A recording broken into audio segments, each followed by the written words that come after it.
Good morning प्यारे बच्चों। आज की डिजिटल क्लास में आप सबका स्वागत है।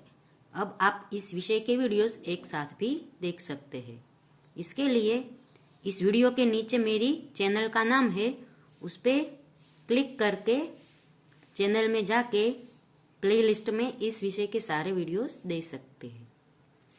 तो बच्चों, आज के वीडियो में हम सीखेंगे हिंदी कक्षा 8 द्वितीय सत्र का पाठ नंबर 2, कच्छ की सैर का अभ्यास।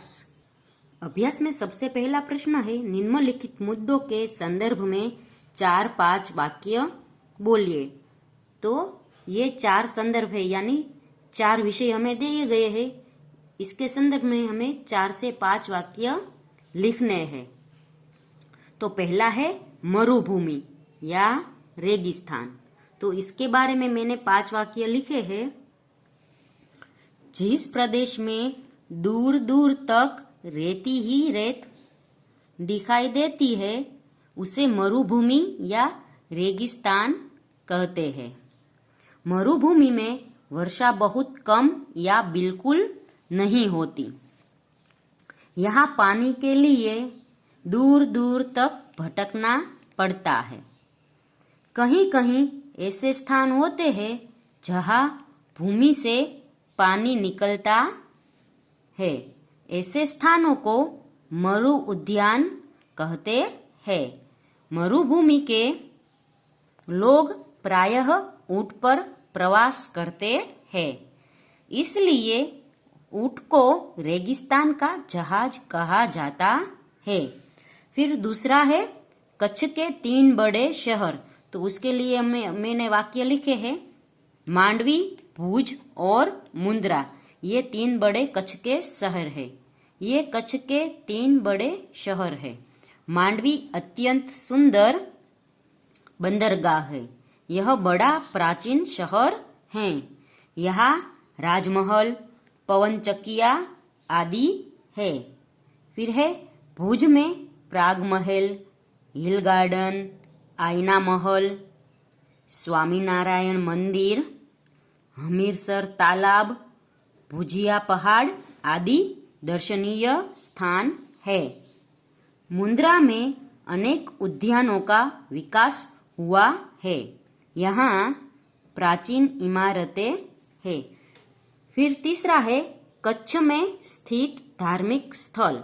तो कच्छ में जो धार्मिक स्थल है उसके बारे में हमें लिखना है। तो सबसे पहले है भद्रेश्वर, फिर है नारायण सरोवर, फिर है लखपत तथा हाजीपीर। ये कच्छ के मुख्य धार्मिक स्थल है। भद्रेश्वर प्राचीन यात्रा धाम है। यहाँ संगमरमर से बना 2500 वर्ष पुराना जिनालय भूकंप से खंडित हो गया था। अब आधुनिक रूप से उसका पुनः निर्माण किया जा रहा है। नारायण सरोवर पौराणिक धार्मिक स्थान है। यह रामायण काल का माना जाता है। लखपत में सिखों का गुरुद्वारा है। हाजीपीर मुसलमानों का पवित्र स्थान है। फिर 4 नंबर का है कच्छ के ऐतिहासिक स्थल। तो कच्छ में जो ऐतिहासिक स्थल है, यानी इतिहास में जिसका नाम हो गया है वैसे स्थल। सामखियाली के उत्तर में धोलावीरा एक ऐतिहासिक स्थान है। यहाँ भारत की अति प्राचीन मोहेंजोदड़ो संस्कृति के अवशेष पाए जाते हैं। लखपत गुरु नानक की स्मृति से जुड़ा प्राचीन स्थल है। किसी समय यहाँ एक समृद्ध नगर था। यहाँ का किला पुराने इतिहास की याद दिलाता है। दूसरा प्रश्न है, निम्नलिखित प्रश्नों के उत्तर दीजिए। तो पहला प्रश्न है, आप अपनी पाठशाला में से किसी यात्रा पर गए हो, यानी प्रवास पे गए हो, तो उसका वर्णन अपने शब्दों में कीजिए। तो बच्चों, आप किसी यात्रा में गए हो तो उसका वर्णन करना है। आप स्कूल में से प्रवास में गए हो तो वो लिखना है। मैंने एक प्रवास हमारी स्कूल से गया था, उसके बारे में लिखा है। पिछले वर्ष दीपावली की छुट्टियों में हमारी पाठशाला की तरफ से माउंट आबू के प्रवास का आयोजन किया गया था। प्रवास में 50 विद्यार्थी, 4 शिक्षक थे। आबू रोड तक की यात्रा हमने ट्रेन से की। आबू रोड से माउंट आबू जाने के लिए हम राजस्थान परिवहन निगम की बस में सवार हुए। बस का मार्ग घुमावदार था। बस की गति भी धीमी थी। दोनों ओर भयानक खाइयाँ थी। वहां पहुंचकर जगह जगह टूरिस्ट गाइड, सेंटरों, होटलों और यात्री आवासों के बोर्ड थे, पर हमने टेंट में यानी तंबू में रहना पसंद किया। हर एक तंबू में 5 लोग थे। भोजन विश्राम के बाद हम देलवाड़ा मंदिर देखने गए।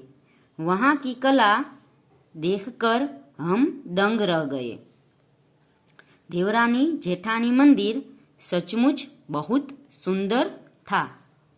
अगले दिन आबू के सबसे ऊंचे गुरु शिखर पर दत्तात्रेय के पद चिन्हों के दर्शन किए। नखी तालाब में हमने नौका विहार का मजा लूटा। हमने वहां के ब्रह्मकुमारी ईश्वरीय विद्यालय की भी मुलाकात ली। हम वहां 3 दिन रहे। सबने मिलकर खूब आनंद किया। उस प्रवास की याद मेरे मन में आज भी अभी तक ताज़ा है। तो बच्चों, यहाँ पर मैंने अपने प्रवास का वर्णन किया है। आप है वो अपने प्रवास का वर्णन भी लिख सकते हैं। आगे का प्रश्न है, आपने की हुई किसी यात्रा का वर्णन करते हुए अपने मित्र को पत्र लिखे। तो हमने अभी प्रश्न में लिखा ही माउंट आबू की यात्रा के विषय में, उसी के बारे में मैंने एक पत्र लिखा है।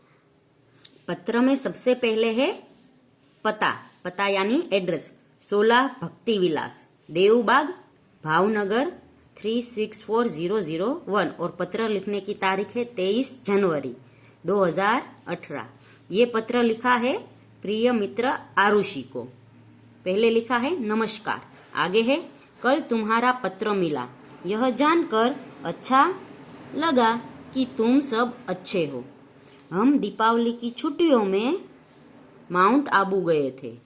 आबू रोड तक की यात्रा हमने ट्रेन से की। माउंट आबू जाने के लिए राजस्थान परिवहन निगम की बस में सवार हुए। बस की गति धीमी थी। रास्ता घुमावदार था।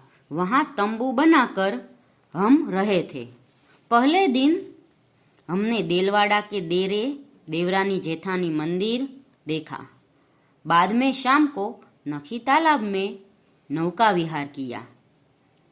दूसरे दिन दत्तात्रेय गुरु शिखर गए। फिर ब्रह्मा कुमारी ईश्वरीय विद्यालय गए। मैंने वहां के कई स्थानों के फोटो लिए हैं।